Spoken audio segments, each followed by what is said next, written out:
아멘. 자, 사도행전은 사도들이 복음을 전하는 이야기입니다.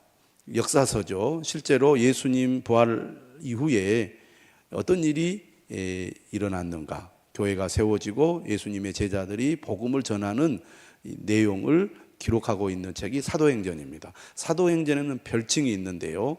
한번 따라서 합시다. 전도행전. 전도가 사실은 중심 내용입니다. 사도행전을 우리가 읽으면서 복음을 전하는 사명을 우리가 끝까지 감당해야 되겠구나. 왜냐하면 사도행전이 28장으로 끝나는데 열린 결말로 끝나고 있습니다. 열린 결말. 다시 말하면 사도행전 29장을 그리스도인들이 계속 삶으로 써야 된다는 얘기입니다. 두 번째 별칭이 뭐냐면 따라서 합시다. 성령행전. 사도행전을 읽어보면 사도들이 어떻게 복음을 증거했는가? 자신의 힘으로 증거한 것이 아닙니다. 오직 성령의 능력으로 복음을 전했습니다. 그러니까 우리가 복음 전도의 사명을 감당하려면 성령의 능력을 힘입어야 합니다. 다시 말하면 열심히 기도해서 성령이 우리에게 능력을 주실 때 우리가 전도의 사명을 잘 감당할 수 있고 열매를 거둘 수 있다는 얘기입니다. 그러니까 그리스도인의 삶의 본질은 성령 충만이잖아요. 그리스도인의 삶의 중심은 복음을 전하는 일이잖아요. 여러분들이 주님의 제자라고 한다면, 하나님의 자녀라고 한다면 무엇보다도 복음 전도가 여러분의 삶에 가장 우선순위에 있어야 합니다. 여러분들이 어떤 직업을 가지고 있든지 간에, 여러분이 어떤 상황과 형편에 있든지 간에 복음을 전하는 일을 힘써야 한다는 것입니다. 옆에 계신 분들과 한번 인사하겠습니다. 올해는 꼭 전도합시다. 그런데 이상하게도 교회를 오래 다닐수록 전도를 못해요. 뭔가 잘못된 겁니다. 열심히 기도하고 전도해서 복음을 전하는 분들이 돼야 됩니다. 직분자의 기본 자격이 여러 가지가 있습니다. 그 중에 하나가 전도하는 일입니다. 전도 열매를 거두어야 진짜 이제 직분자로서의 지도자로서의 자격을 갖추었다 이렇게 이야기할 수 있기 때문에 열심히 오래 기도하고 성령의 능력을 힘입어서 복음을 전할 수 있기를 바랍니다. 자, 오늘 우리가 읽은 이 본문은 사도 바울이 2차 전도 여행을 마무리하는 내용을 다루고 있습니다. 자, 1장부터 12장까지는 중심 인물이 베드로입니다. 누구라고요? 베드로. 13장부터 23장까지의 중심 인물은 누구일까요? 사도 바울입니다. 저 뒤에 우리 청년들, 자, 여기 보고, 자, 반응을 하셔야 돼요. 자, 13장부터 28장까지의 중심 인물이 누구라고요? 사도 바울입니다. 그래서 사도 바울이 전도를 하는데 우리가 사도행전을 보면 사도 바울이 몇 번에 걸쳐서 전도 여행을 합니까? 3차에 걸쳐서 전도 여행을 합니다. 오늘 우리가 읽은 본문은 몇 차 전도 여행 가운데 있는 이야기입니까? 몇 차라고 그랬어요? 2차.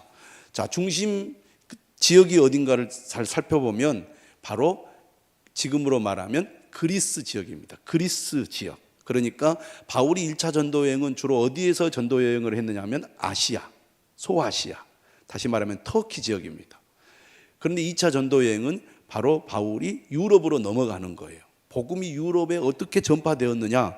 바울이 성령의 지시를 받아서 어디를 갔어요? 유럽으로 갔기 때문에 시작이 된 거예요. 그 중심에 바로 아테네라든지 오늘 본문이 나오는 고린도라는 도시가 있습니다. 아테네에서 고린도까지는 한 80km 정도 떨어져 있는데요. 더 남쪽으로 내려오면 고린도라는 도시가 있습니다. 그래서 오늘 고린도에서 바울이 복음을 전하는데 여기에 중요한 인물이 등장을 합니다. 누굽니까? 누구예요? 여러 사람이 나오지만 제일 먼저 중요한 인물 두 사람, 아굴라와 그 다음에 뭐 우물우물 하시는데 따라서 합시다. 아굴라, 브리스길라. 우리가 이 이름을 꼭 기억해야 돼요. 왜냐하면 사도 바울 서신에 이 아굴라와 브리스길라라는 이름이 여러 차례 등장을 하고 있기 때문입니다.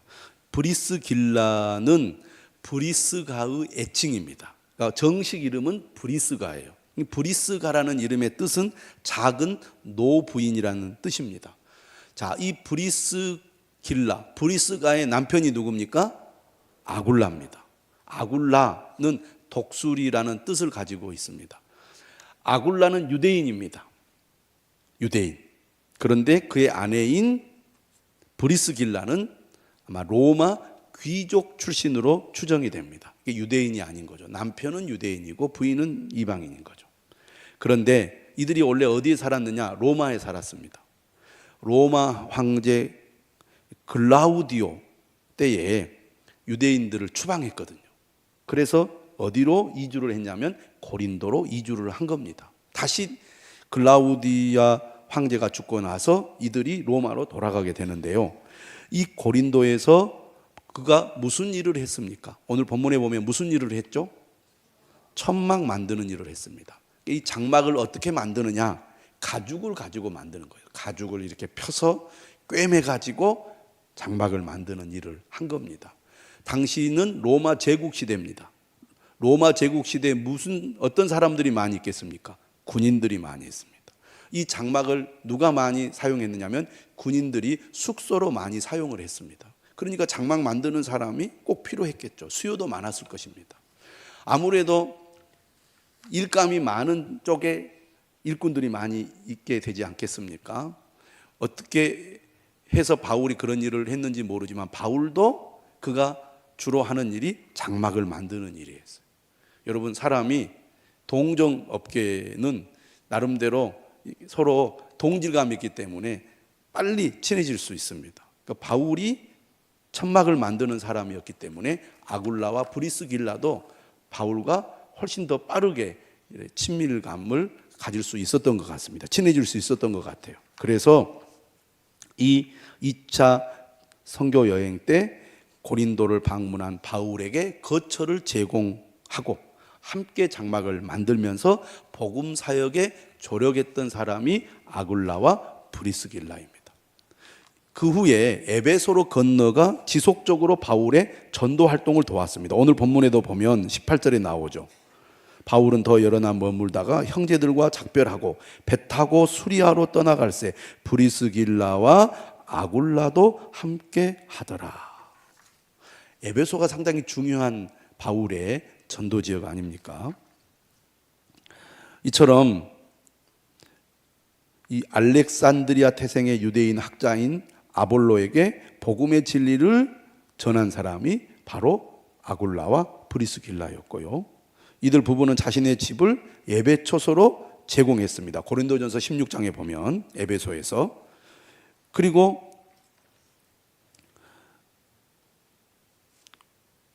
바울이 이 부부를 어떻게 소개를 했느냐면 동역자라고 소개를 하면서 로마서 16장 3절과 4절에 보면 내 목숨을 위하여 자기들의 목까지도 내놓았다. 이렇게 그들을 높이 평가했습니다. 바울을 위해서는 목숨도 아끼지 않았다는 거죠. 이들 부부는 전승에 의하면 결국 순교를 했습니다. 그런데 아굴라와 브리스길라의 이 이름이 4번 언급이 됐는데요.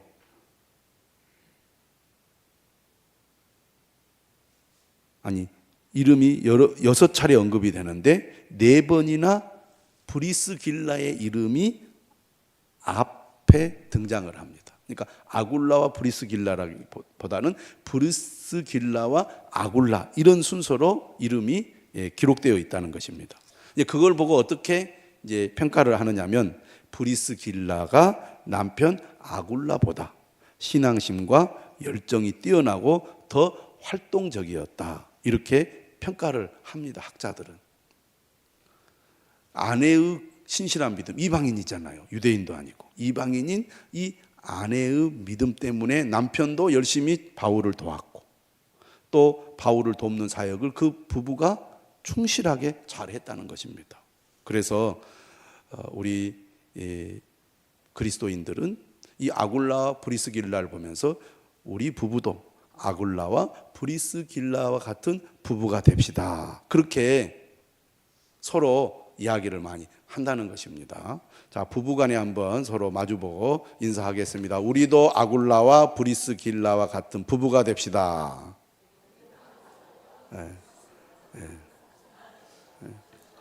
혼자 오늘 계신 분들도 우리 부부도 따라서 합시다. 우리 부부도 아굴라와 브리스길라 같은 사람이 되겠습니다.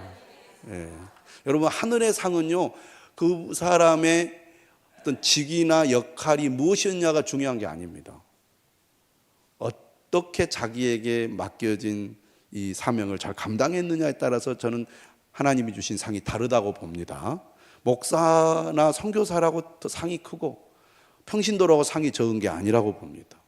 어떤 역할을 맡았든지 자기에게 맡겨진 그 사역을 충실하게 감당하면 하나님께서 거기에 맞는 상을 주실 줄 믿습니다.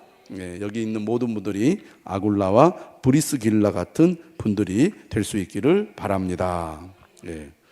그래서 오늘 본문을 보면 이 두 사람이 계속해서 끝까지 바울을 도왔어요. 근데 오늘 이 고린도에서도 바울을 도왔던 거죠. 바울은 탁월한 전도자 아닙니까? 끝까지 사명을 감당한 전도자잖아요. 그런데 바울이 이 사명을 잘 감당할 수 있었던 것은 바로 브리스길라와 아굴라와 같은 조력자들, 동역자들이 있었기 때문에 가능했던 거예요. 마찬가지입니다. 지금도 이렇게 함께 동역하는 동역자들이, 좋은 동역자들이 있을 때 우리가 하나님의 사명을 잘 감당할 수가 있는 것입니다. 우리 교회가 이렇게 훌륭한 동역자들이 계속 많이 나올 수 있기를 주님의 이름으로 축원합니다. 또 우리 자녀 세대들이 그런 동역자들이 될 수 있도록 기도해 주시기를 바랍니다. 자, 바울이 어떻게 했느냐? 4절에 보니까 안식일마다 회당에서 강론을 하고 유대인과 헬라인을 고면했습니다. 바울이 복음을 전하는 첫 번째 지역은 바로 회당입니다. 어느 정도 하나님의 말씀을 아는 사람들에게 접근을 했다는 것입니다. 다시 말하면 우리가 전도할 때는 마음이 완전히 닫혀 있는 사람들에게 전도하기는 어렵습니다. 어느 정도 마음밭이 이렇게 좀 뭐라 그럴까요? 기경이 된, 이렇게 갈아진 그런 사람들에게 복음을 전할 때 열매가 있다는 거죠. 그래서 우리가 문을 두드려 봐야 됩니다. 이 사람의 마음도 두들겨 보고 저 사람의 마음도 두들겨 봐야 돼요. 그러는 가운데 조금이라도 마음이 열려 있다 싶으면 그 사람에게 더 적극적으로 다가가면 문이 열린다는 겁니다. 바울은 그것을 잘 알았어요. 어떤 사람에게 다가가서 복음을 전해야 될지. 그런데요, 이방인들은 오히려 마음을 열고 복음을 받아들였는데 유대인들은 오히려 마음을 열지 않았어요. 바울도 유대인입니다. 그러니까 오히려 더 마음을 잘 열 것 같았어요. 같은 하나님을 믿는데 더 잘 열 것 같은데 의외로 유대인들은 마음을 굳게 닫고 열지를 않았단 말이죠. 그래서 오늘 6절에 보면 바울이 어떻게 합니까? 그들이 바울이 전한 복음을 대적하고 비방하니까 옷을 털면서 이렇게 얘기를 했어요. 너희 피가 너희 머리로 돌아갈 것이요 나는 깨끗하니라. 이후에는 이방인에게로 가리라. 그러니까 아마 바울은 유대인, 이방인 가리지 않고 복음을 전했던 것 같아요. 그런데 바울이 계속 문을 두드리면서 뭘 깨달았느냐? 하나님이 나를 통해서 유대인이 아니라 이방인에게로 복음을 전하라고 하시는구나 라는 것을 바울은 직접 부딪히면서 더욱 확실히 깨달았던 것 같아요. 그러니까 우리가 복음을 전할 때 어떤 사람을 향하여 문을 두드립니다. 그런데 문이 안 열려요. 그런데 우리가 생각지도 못한 사람이나 어떤 대상에게서 문이 열릴 때가 있어요. 그러면 하나님은 어떤 지금 경로를 통해서 지금 일을 하시느냐? 그 문이 열리는 쪽을 통해서 일을 하시는 거거든요. 나는 이 일을 위해서 부름을 받았습니다 라고 확신하고 이 일을 하지만 하나님은 나를 저쪽으로 인도하실 때가 있다는 거죠. 그래서 우리가 주님의 일을 할 때는 하나님이 나를 어떻게 어느 방향으로 인도하는지를 늘 우리가 살펴봐야 돼요. 그래서 내가 원래 마음 먹고 계획한 것은 이쪽인데 하나님은 저쪽으로 인도하실 때가 있거든요. 그러면 그쪽으로 계속 우리가 뚫고 가야 열매가 나온다는 겁니다. 그래서 우리가 어떤 사람을 전도 대상자로 세워서 복음을 전할 때 내가 작정하고 전하는 사람이 안 열릴 수가 있어요. 그런데 그 사람만 봐고 계속 전도하면요 열매가 나오지 않을 뿐만 아니라 지치게 됩니다. 다른 것을 찾아봐야 돼요. 하나님의 뜻이 그쪽에 있을 수 있다 그 말입니다. 바울도 마찬가지였다는 거죠. 그래서 지금 복음을 전할 때 이방인에게로 복음을 전하리라 하고 복음을 전할 때 누가 믿습니까? 디도 유수도라 하는 사람. 그리고 8절에 보면 회당장 그리스보가 주님을 믿고 또 세례를 받습니다. 수많은 고린도 사람도 듣고 믿는 거죠. 바울이 유대인들이 비방하고 대적한다고 낙심하고 포기하지 않았습니다. 다른 쪽을 향하여 계속 문을 두드리니까 결국 많은 사람들이 예수님을 믿고 세례를 받게 되었어요. 그런 가운데 9절에 보면 환상 가운데 바울이 주님의 음성을 듣습니다. 따라서 합시다. 두려워하지 말며 침묵하지 말고 말하라. 예. 우리가 복음을 전하고 믿음으로 살아갈 때 벽에 부딪힐 때가 있습니다. 반대에 부딪힐 때가 있습니다. 어려움을 겪을 수 있습니다. 이때 우리가 어떻게 해야 되느냐? 두려워하지 말며 침묵하지 말고 말하라. 이 주님의 음성을 들어야 할 것입니다. 그래서 바울은 계속해서 복음을 전하는데 11절에 보니까 1년 6개월을 머물면서 하나님의 말씀을 고린도에 전했습니다. 그런데 이렇게 전하는 가운데 12절 이하에 보면 또 유대인들이 일어나서 바울을 대적하고 법정으로 데리고 가서 바울을 고발합니다. 이 사람이 율법을 어기면서 하나님을 경외하라고 사람들을 권했다. 그러자 이 갈리오라는 총독이 아가야의 총독. 자, 아가야 지방의 수도가 고린도입니다. 그래서 이 아가야 총독이 이제 재판을 하는데 부정한 일이나 불량한 행동을 했다면 내가 이 사람을 재판하겠지만 단지 너희의 종교와 관련된 문제라면 너희들이 알아서 하라 하고 재판을 거부를 합니다. 그래서 결국은 바울이 이제 풀려나게 되고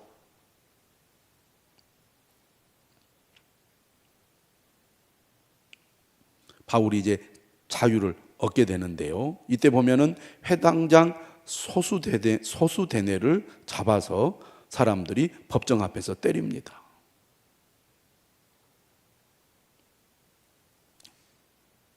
자, 이런 일이 있은 후에 18절 바울은 더 이상 이제 고린도에 머물 수 없다는 것을 깨닫고 어디로 가게 됩니까? 수리아로 떠나가게 되죠. 이때 브리스길라와 아굴라가 동행을 하게 됩니다. 그리고 에베소를 지나서 바울이 22절에 보니까 어디로 갑니까? 안디옥으로 가요. 여기까지가 뭡니까? 2차 전도 여행의 끝입니다. 안디옥으로 돌아와서 2차 전도 여행이 이제 마무리가 되고 23절 마지막 우리가 읽은 절은 3차 전도 여행이 시작되는 부분입니다. 그러니까 바울은 안디옥에서 출발해서 전도 여행을 한 2, 3년에 걸쳐서 수천 킬로미터를 복음을 전하다가 안디옥으로 돌아와. 또 휴식을 취한 후에 다시 2차 전도 여행을 떠나서 수천 킬로미터를 또 2, 3년에 걸쳐서 돌아서 다시 이제 안디옥으로 돌아왔다가 다시 3차 전도 여행을 시작하게 되는 거예요. 그래서 23절은 3차 전도 여행이 시작되는 부분입니다. 오늘 우리가 여기까지 함께 나누었습니다.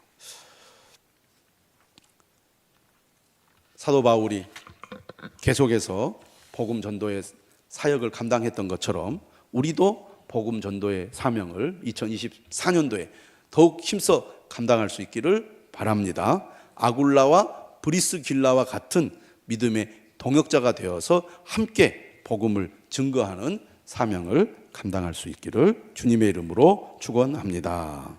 자, 우리 찬송